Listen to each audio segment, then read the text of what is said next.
Hey Angie, here's your totem animal reading.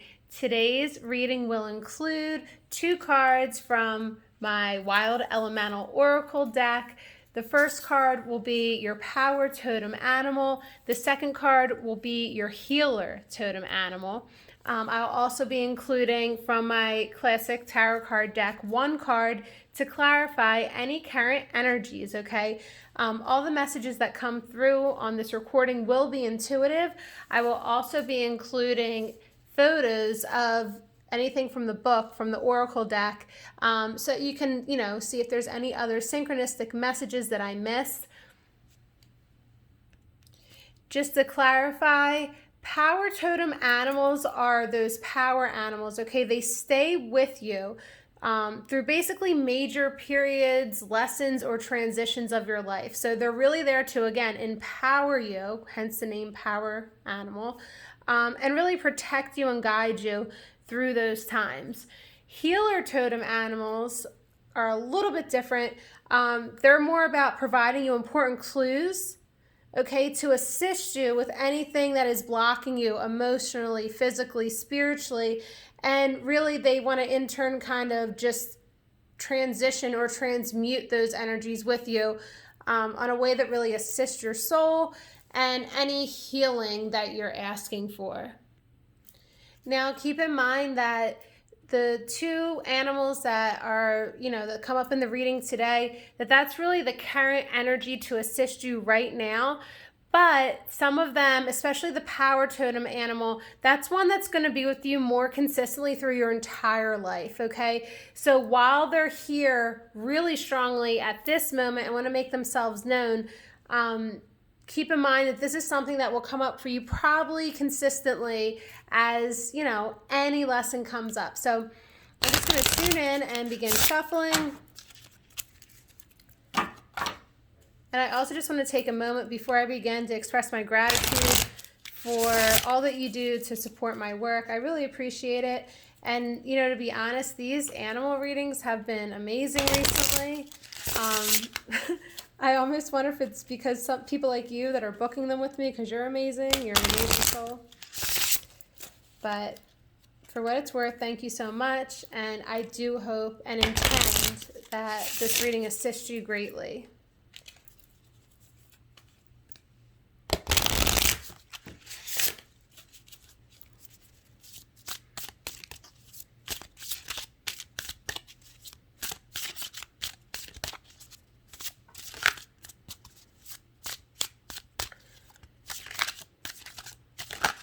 There we go. Our first one, wow, praying mantis. Okay. So praying mantis is going to be your power totem, and wow, how beautiful is that?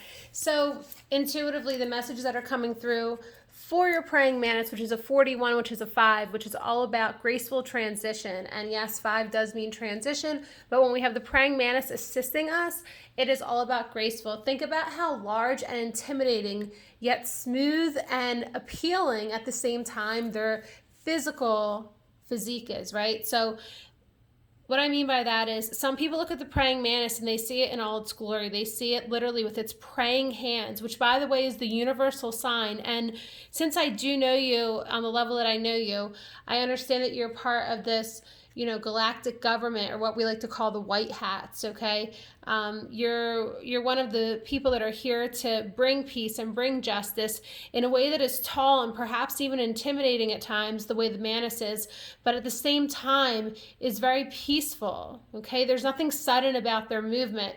Yes, it gets everyone's attention, but it's not like a peacock, for example, which really just kind of, spreads out in a way that, yes, it's beautiful, but can also attract the energies that are not wanted. You're attracting very specific energies. You're attracting energies that, of course, meet you at that frequency, that are willing to receive, but you also are attracting the energies of people that have gone within. That's why on this card, too, you're seeing like kind of this darkness, these stars all around it. Not only is that, an emblem or a symbol of anything that is galactically representing you, because I got to tell you, you are one of the, I'm going to use the word coordinator at this point. Whether your soul remembers this or whether this resonates fully right now or not, on the other side of the veil, you will and will continue to truly bring so many different energies together. And I don't want you to ever get stuck on the star seed terminology, because, you know, it was funny when you mentioned that to me before. You're very accurate. The star seed terminology is actually something that perhaps we're at this point in our understanding and learning that we want to drop, because like many things, there have been inverted systems that have been put into place surrounding that terminology. And you are a very special soul because you have that knowingness already. Again, as I'm speaking right now, I'm kind of channeling. So if you don't totally resonate with what I'm saying now, either listen to this message again, or perhaps listen to it in a week or two or even a month, and your soul is going to help bring that clarity to you on a more full level. The other thing that I want to share with you about the praying mantis is the power of stillness and the power of silence. That's something that many humans still do not fully understand, and that's okay. But the mantis reminds us that being still, being present, being graceful, and just being able to be observed is such a powerful, powerful energy. And in case you were wondering, the praying mantis does resonate, or it's more drawn to, or more, supportive of feminine energy. So we know that we're in a time, and we will stay in this time, where divine feminine energy is rising. So I think that you know this already, but just to affirm it and just to remind you again that you are one of the key catalysts in this divine feminine energy rising. And the praying mantis is here to remind you of that. Okay, so now I'm going to move on to the healer totem animal. And just remember, the difference between the power and the healer is that the healer is going to give you some important clues, okay, for anything that you're trying to pass through, any blockages you're trying to move through. So that would be emotionally, oh, there it goes, the worm. Wow, very cool. But let me just finish. So anything that you're trying to move through emotionally, mentally, or even physically at this time, the worm is going to show up for you. Now, intuitively, here are the messages that are coming through about the worm. So the worm needs really nothing. Okay, the worm actually is one of the few creatures on the earth that is able to get nutrients just out of dirt alone. It does not bother anyone. It does not interrupt anything going on around it. The only time it surfaces, as a matter of fact, is when it rains, okay? When the soil gets too heavy, In other words, the worm is totally content and is able to stay in its full physical, healthy state in this underground world. In other words, it doesn't need to seek what many people seek, which is the sun, which is interaction, which is a variety of foods, which is oftentimes to predators or making itself vulnerable. The worm has mastered inner work in a way that other creatures have not. And again, when it does show up, it shows up on rainy days, oftentimes making itself vulnerable, yet doing it anyway for survival. So when you see the worm, think of those traits. Think of the ability to go within, to stay out of that spotlight, if you will, and to be able to get all of the nutrition it needs to flourish with minimal. I mean, it really just carves its way through the dirt. And by the way, as it's carving its way through the dirt, it actually is serving and bringing nutrients to all the vegetation growing around it. So it's a very, very, self-serving act that is also serving the entire ecosystem around it. And when it does come out and makes itself vulnerable to man-made pressures or man-made experiences like getting stepped on, things like that, it takes the risk. It does it anyway because it understands so much from the wisdom that's attained from staying within, from going within, from staying in the underworld at times, but really just out of this world. So if you're feeling like you're out of this world, if you're feeling like you don't connect, if you're feeling like certain times it's not worth taking a risk until you absolutely have to, the worm totem is here to really, really emphasize that for you. And it's also here just to say that, these simple and discreet creatures bring so much value to the ecosystems and environments around them. There's one other thing about the worm, which perhaps is maybe even too obvious to mention, but I'm going to say it anyway, is the power of grounding. So for someone, especially at your galactic caliber, it is so important to ground. The best way to do that is to put your feet in the soil. I know you've heard this 1,000 times, but I'm feeling really inclined just to reiterate it to you, to make sure that you're always grounding yourself. Sit in the grass, touch the ground. You know, I know there's fertilizers and dog piss and all kinds of weird stuff out there, but, you know, put that to the side and find space and time to really ground yourself. That is truly what this worm does. It's also a number 4 card, which is about laying foundations. So know that just like the worm can kind of wiggle itself out of, you know, weird shit, you can do that too at any given time. All right, and then finally here, I'm going to pull a tarot card for clarification on any current energies related to your animal totems. That was kind of a lot, but I am just waiting for 1 or maybe even 2 to flip out. Oh, there they go. All right. Wow. Okay, so you have the King of Wands here. And you also have, how beautiful, the 10 of Cups. So I'm going to start with the King of Wands. Now, the King of Wands has really become one of my favorite cards in the deck because it's all about being a visionary and a leader. And someone that's really ready to turn big dreams and big goals into something that is just a common goal, something easy and attainable, not just for yourself, but for those around you that want to collaborate and participate in that with you. And because of that, you become someone that others gravitate towards, okay? They're just attracted to your focus, but they also see that you're charismatic. And a lot of time humor has to do with this. Sometimes people notice that we're a bit humorous and they gravitate towards that. But really it's just your ideas that are so big that you're able to simplify and make tangible for others. Then you have your 10 of Cups card, which I mean, that's, if you ask me, this is going to be kind of the result of this, being a dreamer and making it small and attainable. And then really with that 10 of Cups card, it's about having like this sense of wholeness and completion that has come to you, right? Because you aligned with your heart, because you aligned with your bliss, because you've shared that with others in a way that's really brave.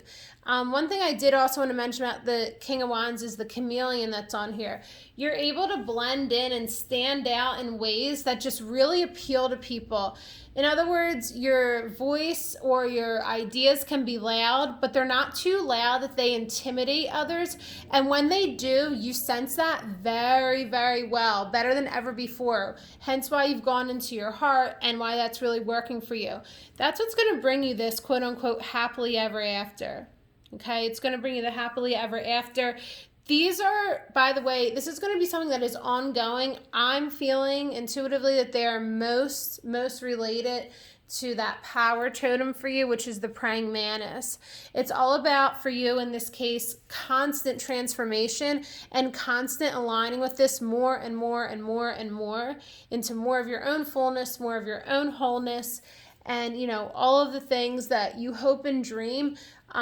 You're just so needed because you make them tangible and understandable for people. Even when it brings up conflict, you're able to simplify it.